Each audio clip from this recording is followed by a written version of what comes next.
오늘은 좀 어떠셨어요? 내일이 주일이군요. 코로나 어려운 때에 이어서 더 안전한 예배, 신령한 예배가 소중한 때입니다. 고단했던 하루, 자 지금 잠자리에 들기 전에 먼저 조용히 하나님과 교제하는 정시 기도를 드리십시다. 여러분이 고난의 길을 걸어갈 때, 참 아프고 힘겹고 외로울 때 여러분에게 힘이 되었던 사람 누구시죠?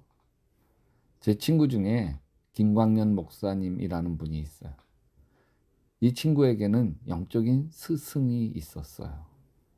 초등학교 때 교회 학교 선생님을 만났던 거였죠.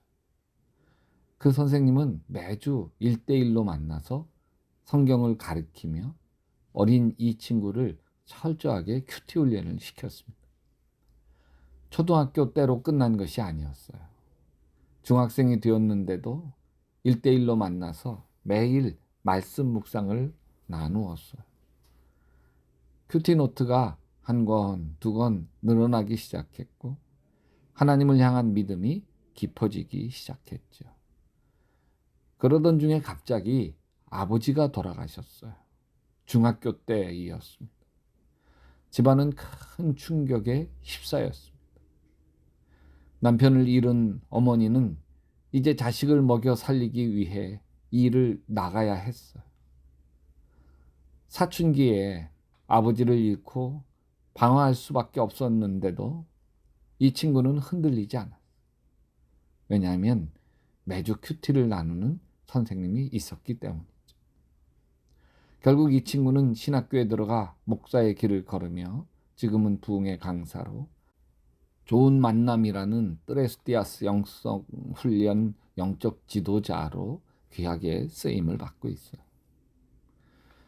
여러분, 내가 어렵고 힘겨울 때 내 마음을 털어놓고 나를 위해서 기도하고 또 함께 말씀을 나누는 참 좋은 친구, 좋은 동역자가, 좋은 멘토가 있다면 그것은 참 행복한 사람이죠. 다윗은 참 어처구니 없는 불행한 인생을 살죠.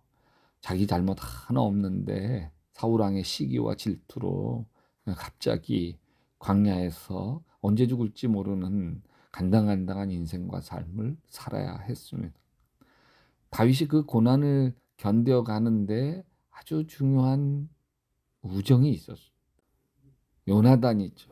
요나단만 생각하면 너무 행복하고 그 엄청난 시련과 역경을 견뎌낼 힘이 되었습니다.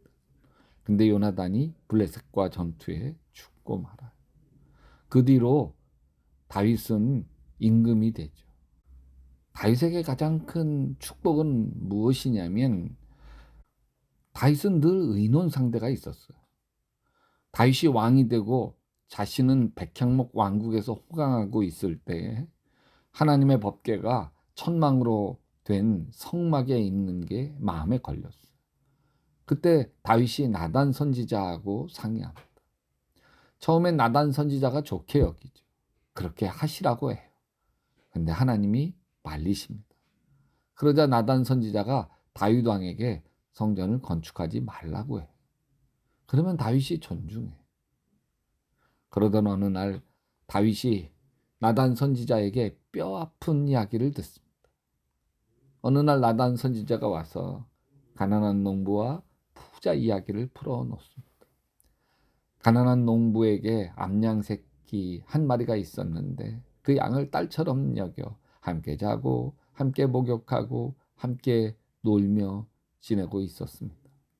근데 그 옆에 양도 소도 잔뜩 있는 부자가 있었는데 그 부자에게 손님이 찾아왔고 그 손님 고기를 대접해 주려는데 자기 것이 아까워서 가난한 농부의 딸 같은 암양 새끼를 빼앗아 죽여 요리를 했어. 그 이야기를 풀자 다윗이 흥분해서 사무엘하 12장 5절에 나단에게 이르되 여호와의 살아계심을 두고 맹세하노니 이 일을 행한 그 사람은 마땅히 죽을지라. 그가 불쌍히 여기지 아니하고 이런 일을 행하였으니 그 양 새끼를 4배나 갚아 주어야 하리라. 이때 나단 선지자가 단호하게 말합니다.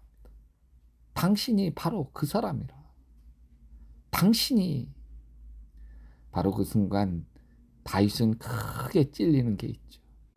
다윗은 부인도 많고 처첩도 많고 그런데 우리아에게는 단 하나 밧세바라고 하는 사랑하는 아내가 있었지만 그 밧세바를 위해서 다윗 왕은 우리아를 전쟁터에서 죽게 만들고 밧세바를 자기 아내로 취해 버린 것이죠.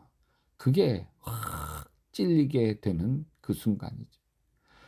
이 순간 다윗은 갈림길에 선 순간이에요. 당신이 그 사람이라고 외친 이 나단 선지자를 향해서 칼을 빼들고 이게 어디다 입을 나불거려 그러면서 목을 벨 수도 있었습니다. 아마도 사울 왕이라면 그랬을 거예요. 다윗을 도와주었다는 것 하나로 제사장 85명의 목을 뺀 사울 왕이라면 나단 선지자 목을 당장 베었을 거예요.